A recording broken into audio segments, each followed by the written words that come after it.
680 horsepower packaged up into this metal ball that weighs 1,350 kilos. If you get it wrong, that metal ball just crushes in on you and you can feel it coming. There's 10,000 parts on the car, or close to 10,000 parts, and all of those bits have to be right. And then you go to the racetrack and you've got 32 other cars on the track that are all out there effectively trying to destroy your weekend. Nothing like travelling beyond any speed that you imagine would be possible in a race car and being in control of that race car. The power that you have when you're doing that is something pretty special.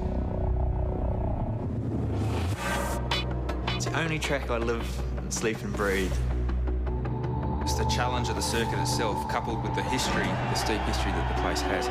It's like a AFL final and a Melbourne Cup and an NRL final, everything all rolled into one. Butterflies in the stomach, anxiousness, just causes a massive amount of stress.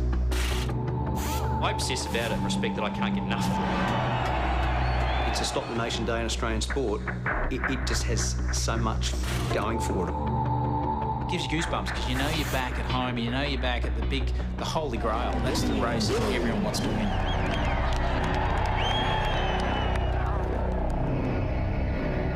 off we go for Australia's greatest race. You're at the bottom of the mountain starting that lap. Turn one's obviously critical for your terminal speed up the top of the hill. As from then on, the track is 100% unique. You can't actually see the track over the top of the hill there, and the car leaves the ground a little bit. Scaife is in the wall. Scaife Day is done. Approaching turn 2 at whatever speed it's quick.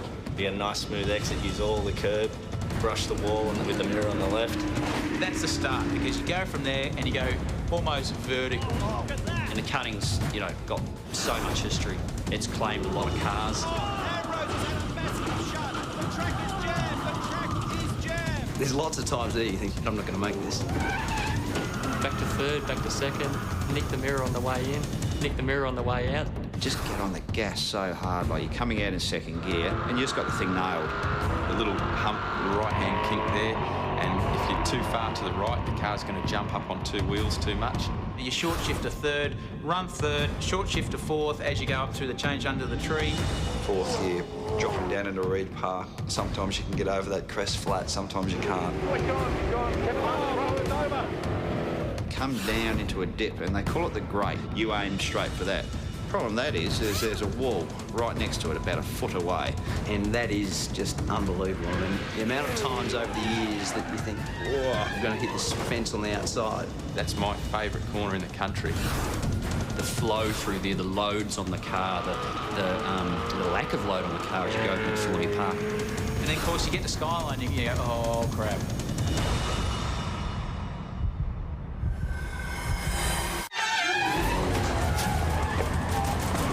Never seen a racetrack with it with such a steep descent.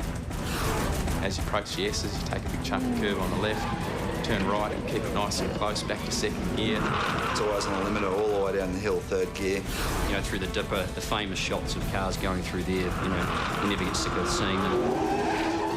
You basically sort of slide the car the whole way down the hill. Back to third, back to second again. Forest elbow's really tricky for all of us drivers. Basically, you got to hold the throttle flat, puck gears when the little shaft light goes on, so you get a chance for about 15 seconds just to relax. It's the one place of the track you don't want it to go wrong. Oh, big trouble.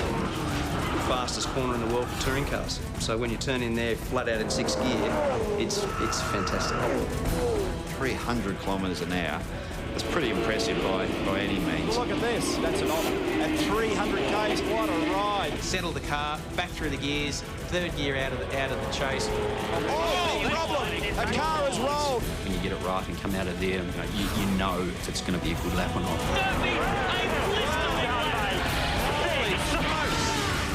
That is insane. It's an incredible place. Stephen Richards, Greg Murphy wins this game.